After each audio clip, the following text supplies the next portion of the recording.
여러분들을 만나서 대단히 반갑습니다. 저는 해외 한인 장로회 뉴욕노회 소속이고요. 섬기는 교회는 뉴욕의 일장로교회입니다. 지난 수요일, 목요일 이틀 종로 5가에 있는 연동교회에서 저희 해외 한인 장로회 제49회 총회가 열렸었습니다. 그래서 거기에 이제 참여하게 되었는데, 중요한 의의는 1885년에 언더우드가 복음을 가지고 한국 땅을 밟게 되었죠. 금년 2025년은 선교 140주년이 되는 해입니다. 저희는 한국에서 신앙의 뿌리를 내리고 있다가 디아스포라처럼 온 세계에 흩어져서 26개국에 있는 여러 교회들이 해외 한인 장로회 소속이 되어 있습니다. 그래서 이번에 선교 140주년을 맞이하는 해에 신앙의 뿌리인 한국에 와서 총회를 가지게 되었습니다. 그리고 우리 뉴욕 노회와 서울 남노회는 자매결연이 맺어져 있는데, 저희가 이렇게 온다고 서울 남노회에서 환대를 해주시고 또 여러 가지로 아름다운 교제를 나눌 수 있는 특별한 은혜 시간을 가지게 되었습니다. 더 고마운 것은 오늘 어버이 주일, 참 중요한 이러한 주일인데 이렇게 자매 관계에 있는 노회에서 왔다고 강대상에 세워서 또한 말씀을 전할 기회를 주셔서 이성민 목사님 그리고 당회 성도님들께 모두 감사를 드립니다. 자, 오늘 본문 말씀의 배경을 좀 살펴보도록 하겠습니다. 룻기가 기록된 그 당시에는 사사 시대입니다. 사사가 다스리던 시대입니다. 사사 시대의 특징하면은 얼른 우리 머리에 떠오르는 것은 사사 시대는 왕이 없으므로 각자의 소견에 옳은 대로 행하더라. 사사기 17장 6절, 21장 25절 똑같은 말씀을 두 번씩이나 반복하니까 이거 틀림이 없어요. 굉장히 중요한 핵심을 짚고 있는 말씀입니다. 이 사사시대의 특징을 두 가지 중요한 사건으로 정리할 수가 있습니다. 이것이 사사기 17장에서 21장에 나타나는 두 가지 사건입니다. 첫 번째 사건은 미가의 신상 사건인데요. 미가라는 사람이 있었습니다. 이 사람이 어머니의 돈을 훔쳤어요. 어버이 주일날 이런 설교를 해서 대단히 죄송한데 이 어머니의 돈을 훔친 거예요. 그러니 어머니가 막 저주를 막 쏟아놓은 거예요. 이놈의 이렇게 하면서 막 저주를 쏟아놓으니까 엄마 여기 있어요 하면서 꺼내놓는 거예요. 그러니 이 어머니도 참 특별한 분인 것 같아요. 크고 고맙다고 신상을 만드는 겁니다. 그리고 이 아들을 하나님이 축복해 주십시오 이렇게 나가는 거예요. 그때 마침 레위 사람이 떠들고 있다가 이 집에 방문하게 되어집니다.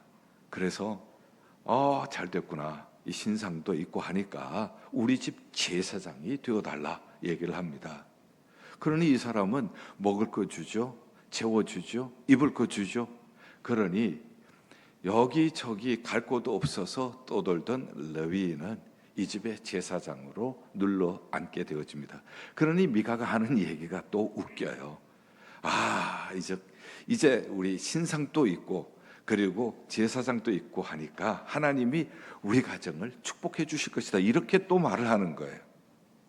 자, 이것이 미가의 신상 사건입니다. 여기에서 우리가 정리해야 할 것이 있습니다. 레위인이 떠돈다 하는 것은 예배가 무너졌다는 얘기예요.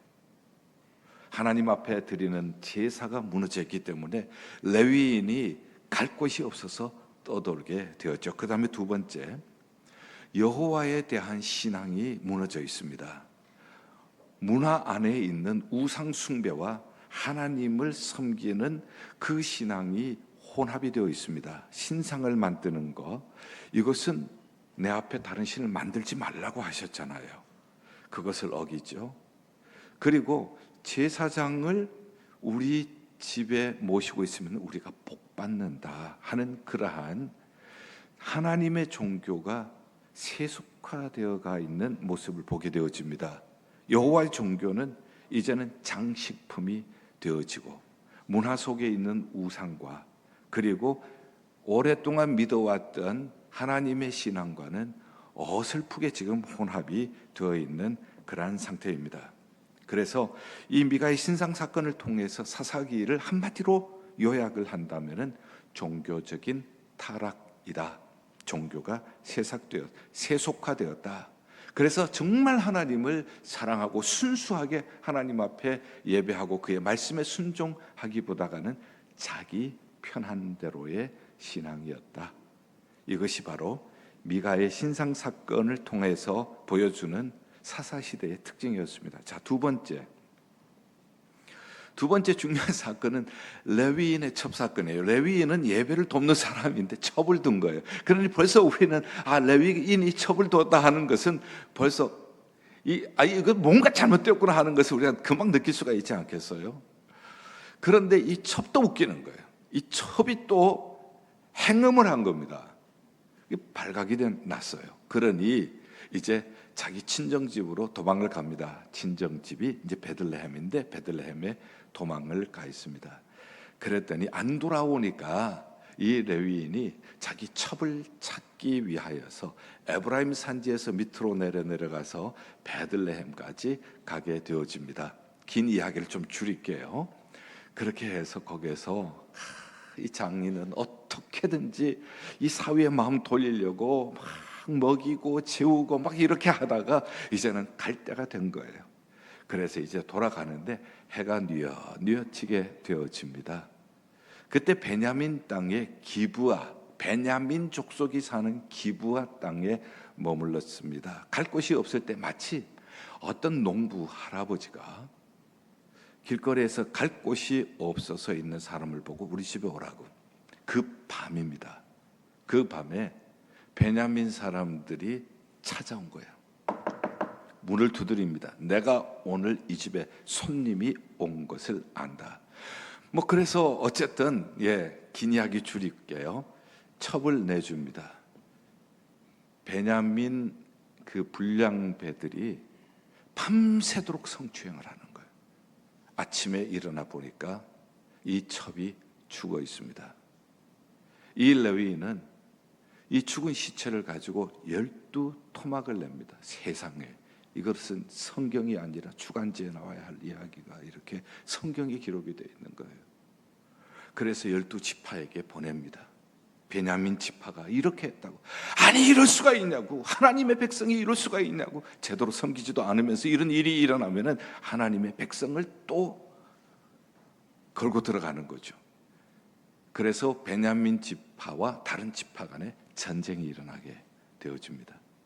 결국 이제 베냐민 지파가 멸절할 위기까지 오게 되었죠. 자, 이러한 일들을 보면서 도덕이 얼마나 무너져 있는가 하는 것을 보게 되어집니다. 약탈 문화는 자기의 욕망을 위해서 남을 희생시키는 약탈 문화. 그리고 이것이 사회 분열을 가지고 왔고 이스라엘 12지파 공동체를 분열시키는 일을 하게 되었습니다. 그래서 미가의 신상 사건을 통해서 우리는 종교의 타락을 보게 되어졌고, 그리고 레위인 첩사건을 통하여서 우리는 도덕의 붕괴를 볼 수가 있게 되어집니다. 이것이 사사시대의 중요한 두 가지 사건입니다. 거기에다가 오늘 레위기 1장을 보니까 흉년까지 든 거예요. 설상가상이죠. 경제적으로 어려움을 당하게 되어집니다. 그때 베들레헴에 엘리멜렉이라고 하는 사람이 있습니다. 이 사람의 아내는 나오미. 이 사람에게 두 아들들이 있는데 말론과 기럨. 이들이 흉년을 피해서 모압 지방으로 이주를 하게 되어집니다. 자, 팔레스타인이 여기 있고요. 여기 요단강이 있으면은 요단강 동편에 모압이 있는데 모압으로 가게 되어집니다. 자, 거기에서 모압에서 엘리멜렉이 죽게 되어집니다. 그리고 이 두 아들들 말론과 기럨이 모압 여인을 아내로 맞아서 결혼을 하게 되어집니다. 오르바와 룻이 그 이름들입니다. 자, 그런데 모압에서 거주한 지 한 10년쯤 되었을 때에 말론과 기럨까지도 죽게 되어져요. 엘리멜렉 죽었죠, 말론 죽었죠, 기론이 죽었죠. 자, 이렇게 남자들은 다 죽고 이제 남은 건 여자들만 남은 거예요. 바로 그때에 이제 베들레헴에 양식이 있다는 얘기를 듣게 되어집니다. 그래서 나오미가 나는 이제 돌아가련다. 너희들도 너희 조상에게로 돌아가라. 오르바는 시어머니에게 키스를 하고 떠나갑니다. 그런데 룻이 한 얘기가 오늘 본문 말씀입니다. 두 가지로 정리할 수가 있죠. 어머니의 하나님이 내 하나님이 될 것입니다. 모압 사람들은 그모스 신을 섬기는 사람들입니다. 그런데 내가 그모스 신을 섬기지 않고 이 집에 와서 시집 와서 보니까 하나님께서 참 신이신 것을 내가 깨달았습니다. 어머니의 하나님이 내 하나님이 되겠습니다.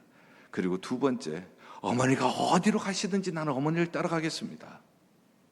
그리고 어머니의 백성이 내 백성이 되고 죽는 것 이외에 내가 어머니를 떠나면 하나님께서 벌을 내리시고 더 내리시기를 원하나이다.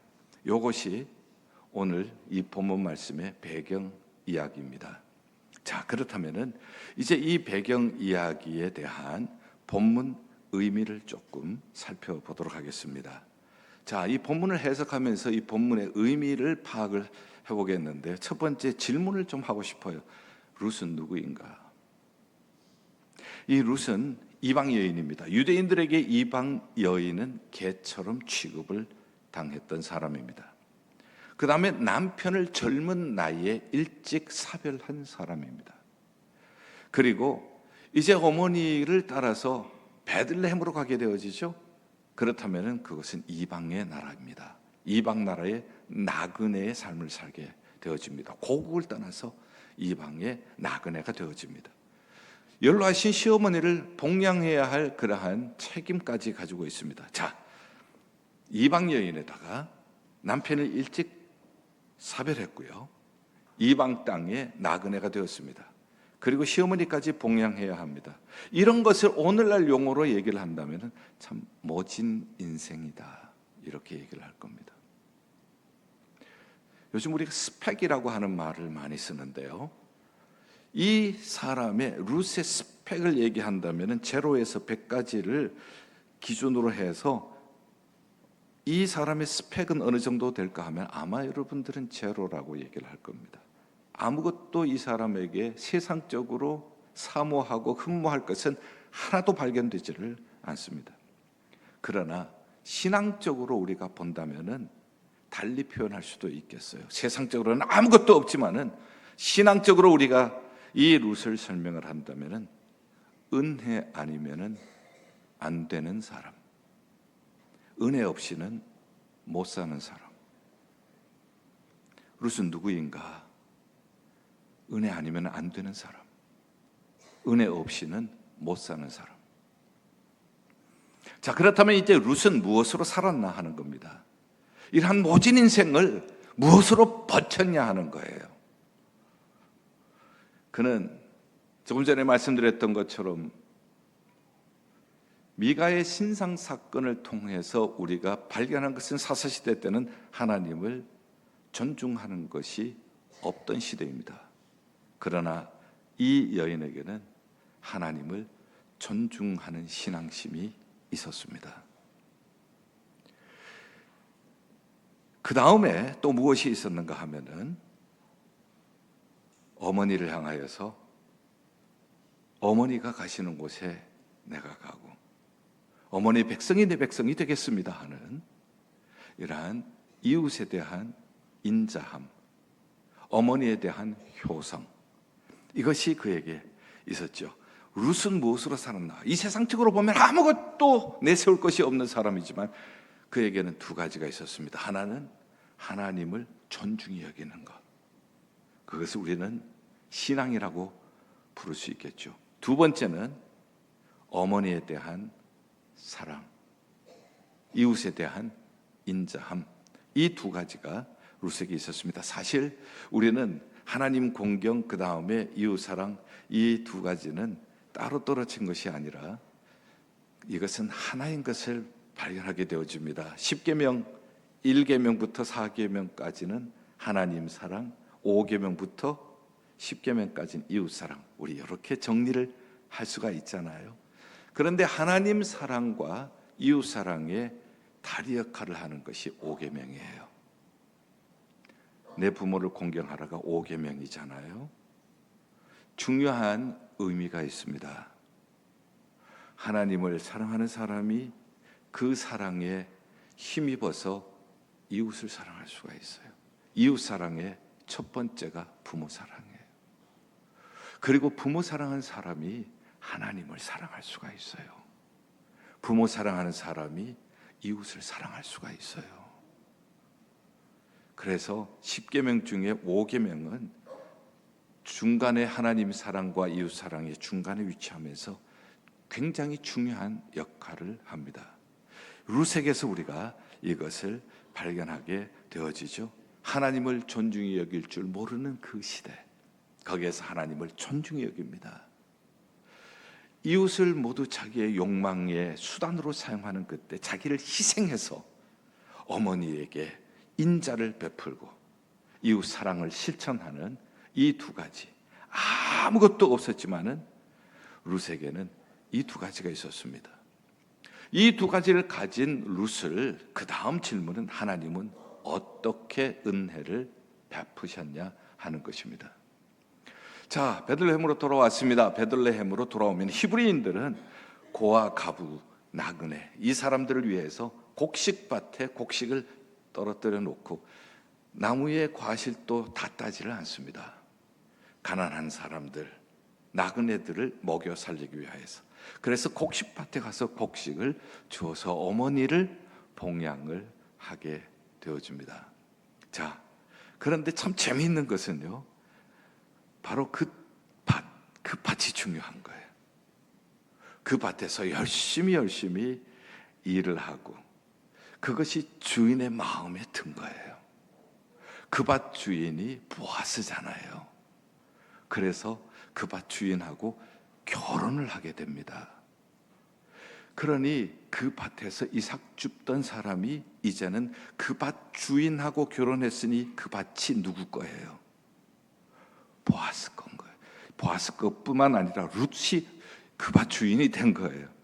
주인하고 결혼했으면은 주인의 부인이니까 하나님이 하시는 일하시는 방법은 너무나도 놀라워요. 아무것도 없어도 이 두 가지가 있으면 하나님을 경외하고 존중히 여기고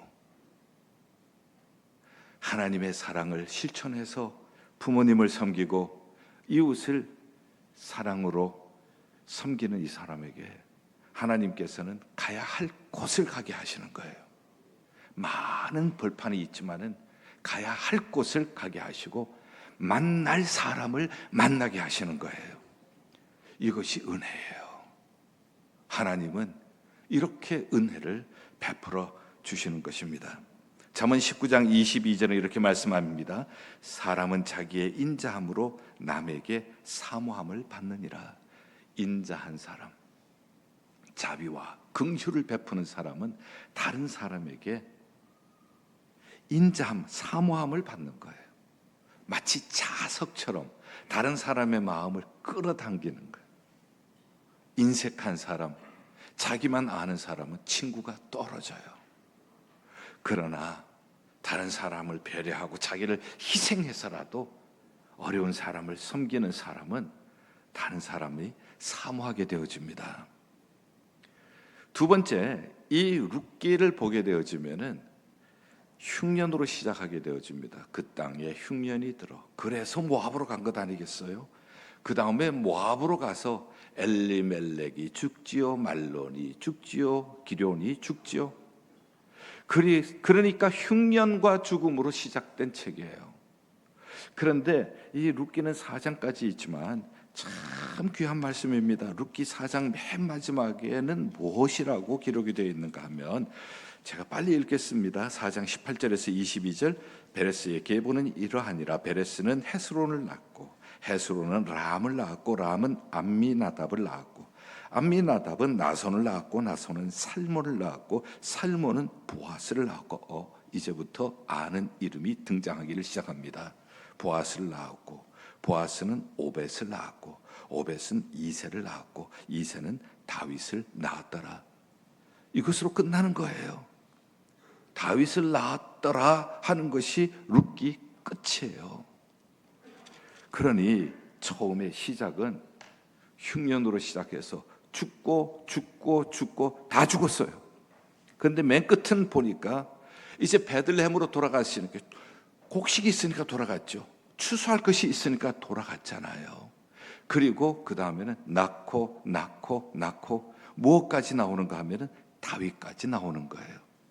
그러니 처음 시작은 장례식으로 시작했다가 룻기 맨 마지막은 산부인과 병원으로 이제 마지막이 장식이 되어지는 거예요. 하나님이 하시는 일은 너무나 놀랍고요. 성경에 이 하나님이 하시는 일들을 우리가 발견하면은 말씀이 정말 꿀처럼 달다는 말씀을 우리는 부인할 수가 없을 것 같아요. 그래서 결국은 룻과 같은 이방 여인, 세상 스펙으로 보면은 아무것도 없었던 그야말로 제로인 사람, 이 사람을 통하여서 왕이 없어서 각자의 소견에 옳은 대로 행하던 그 시대에 하나님의 마음에 맞는 왕 다윗이 태어나게 하나님이 역사하신 것입니다. 그래서 룻기 마지막은 다윗이 태어나는 걸로 룻기가 끝나는 거예요. 자, 하나님께서는 이렇게 놀라운 일을 하셨는데 그것으로 끝나지 않습니다. 다윗의 후손 중에 메시아가 탄생하게 되어지죠. 예수 그리스도께서 탄생하십니다. 마태복음 1장에 예수님의 족보가 나오는데 거기 이방 여인, 우리가 본 것처럼 아무것도 내세울 것이 없는 사람, 단지 그에게 있었다고 하는 것은 하나님을 존중히 여기고 이웃에 대한 인자함을 잊지 않는 사람, 이 사람 이름이 당당하게 예수님의 족보에 들어가게 된 것입니다. 자, 저는 이제 오늘 이 본문 말씀의 배경을 설명했고요. 그 당시에 이 말씀이 기록되던 그 당시의 배경을 설명을 했고요. 그 배경 이야기에 대한 성경적인 의미, 하나님이 어떤 마음을 가지고 이 성경을 쓰게 하셨는가, 그 의미를 제가 지금 짚어드렸고요. 이제 마지막으로는 적용이에요. 이 말씀을 내게 적용을 해야 먼 옛날 쓰여진 말씀이 오늘 살았고 운동력이 있는 나에게 주시는 말씀으로 적용이 됐기 때문이죠. 그래서 제가 한번 적용을 해봅니다. 적용을 할 때 설교자가 다른 사람에게 적용하기보다는 설교하는 사람이 자기에게 먼저 적용하는 것이 중요하다 생각을 해서 제게 한번 정리를 해보았습니다. 나는 누구인가? 제가 룻은 누구인가 하면서 은혜 아니면 안 되는 사람, 은혜 없이는 못 사는 사람. 그런데 제가 한번 질문을 해봤어요. 나는 누구인가? 제가 제 자신에게 이 말씀을 한번 이 질문을 해봤더니 똑같은 해답입니다. 은혜 아니면은 못 사는 사람, 은혜 아니면 안 되는 사람. 저는 20대 초반인 1982년 1월 14일 목회를 하시는 아버님을 따라서 전 가족 이민으로 뉴욕으로 가게 되었습니다. 20대 초반이니까 내가 무슨 일이든지 할 수 있다 하고 생각을 하고 잡았던 첫 번째 직업이 접시를 닦는 일이었습니다. 그런데 그 주인이 저에게 이런 얘기를 하더라고요. 당신의 손은 세 개입니다. 오른손, 왼손, 그리고 이 접시를 닦는 머신, 기계. 이 세 가지가 동시에 움직여야지 어느 하나라도 쉬면은 당신은 내 돈을 루즈하는 겁니다. 잊어버리는 것입니다. 이렇게 얘기를 하는 거예요. 저는 이민을 처음 와서 그래도 나는 대한민국 사람인데 이렇게 외국에 와서 외국인에게 무시당하고 싶지는 않았어요. 열심히 일을 했습니다. 뼈가 빠지도록 일한다는 의미를 경험할 정도로 뼈 마디마디가 쑤실 정도의 고통을 견디면서 접시를 닦았어요. 그런데 이분이 굉장히 좀 유명한 분입니다. 옛날에 지금은 무너졌습니다만은 트윈 빌딩이 있었습니다. 마나탄에. 거기 맨 위에 펜트하우스가 있는데 거기에 식당의 매니저 역할을 하던 분입니다. 그래서 뉴욕타임스에도 이 사람의 식당에 대해서 소개도 나오고요. 손님이 밤 11시까지 와요.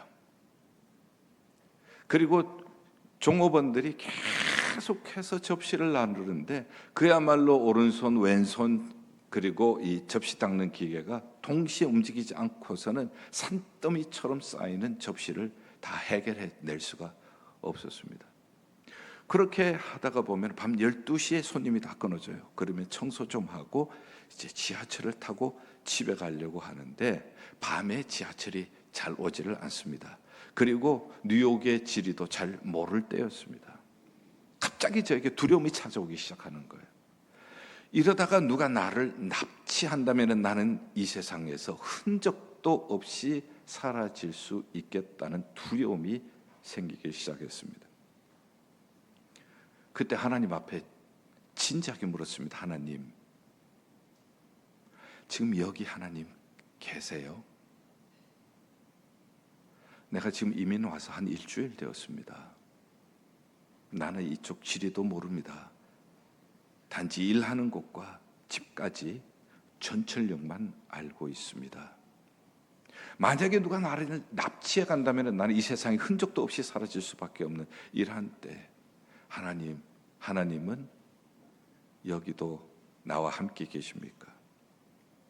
그때 하나님께서 잠잠하게 제 마음속에 주신 확신이 그것이었습니다. 그래, 내가 너와 함께 있다. 이 확신과 함께 제 마음속에 있는 두려움은 한순간에 사라지고 말았습니다.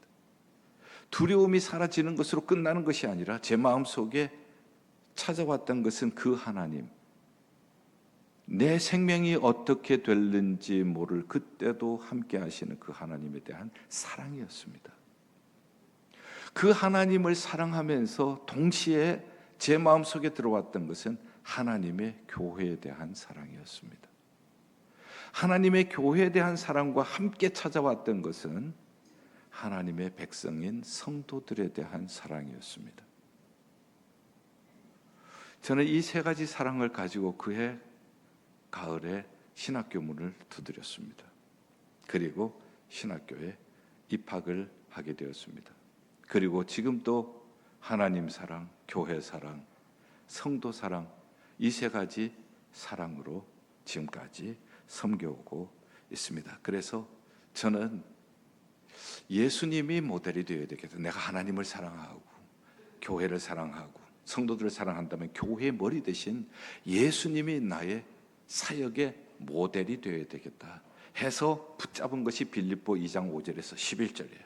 너희 안에 이 마음을 품으라. 곧 그리스도 예수의 마음이니 그는 근본 하나님과 본체시나 하나님과 동등됨을 취하시지 아니하시고 자기를 비워서 종의 형체를 입고 십자가에 죽기까지 복종하였습니다.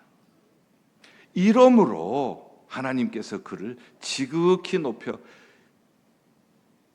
이 구절이 얼마나 저에게 은혜가 되는지, 하나님과 동등됨을 취하시지 않고 자기를 비워서 종의 형체를 입고 십자가에 죽기까지 희생을 했더니 이러므로 그것을 하나님이 받아주셨다는 거예요.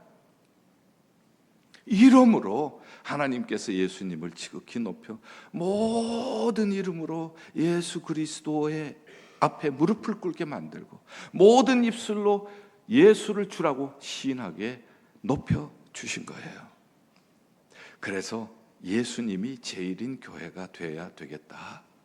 그래서 줄여서 예수님 제일, 줄이니까 예일교회. 처음에 예일교회라고 이름을 지으니까 사람들이 제가 예일대학을 나온 줄 알고 예일대학 나오셨어요? 그렇지. 아니, 나는 예일대학 아니라고. 그러면은 사모님이 예일대학 나오셨어요? 아니, 제 아내도 아니라고.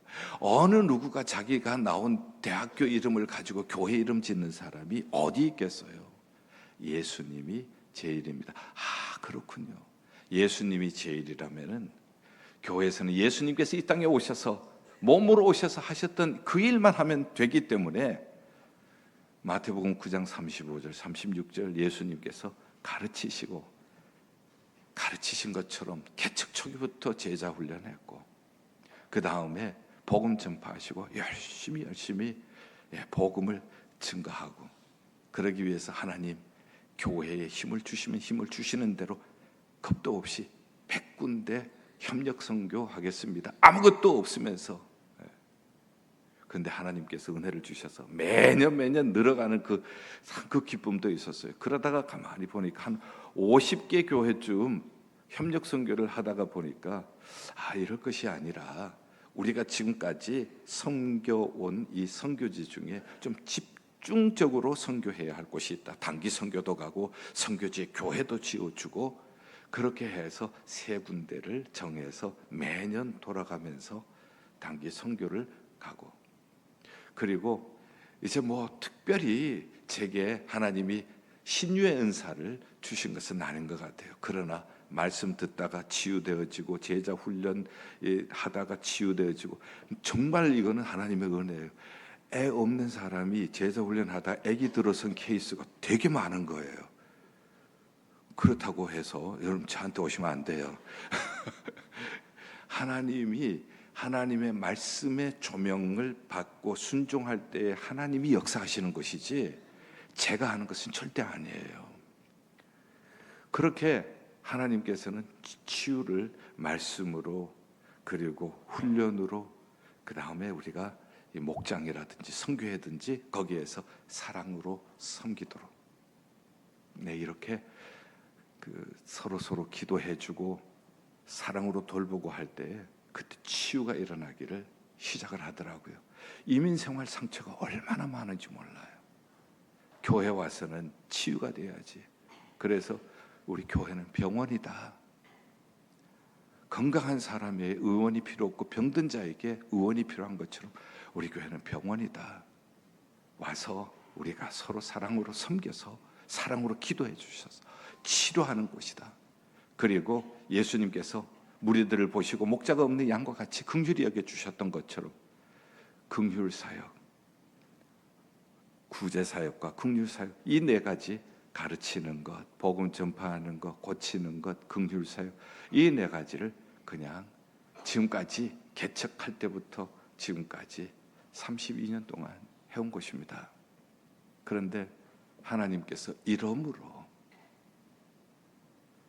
이렇게 하나님이 기뻐하시는 일, 예수님의 마음을 품고 하나님을 경외하고 하나님의 말씀을 존중히 여기고 예배를 존중히 여기고 기도를 존중히 여기고 복음 전파를 존중히 여기고 그리고 하나님의 사랑을 실천할 때, 이웃을 향하여서 인자함을 베풀 때, 이러므로 하나님이 지극히 높이셔서 접시 닦기 하던 사람을 32년 동안 이렇게 장기 목회를 할 수 있도록 하나님께서 보호해 주셨어요.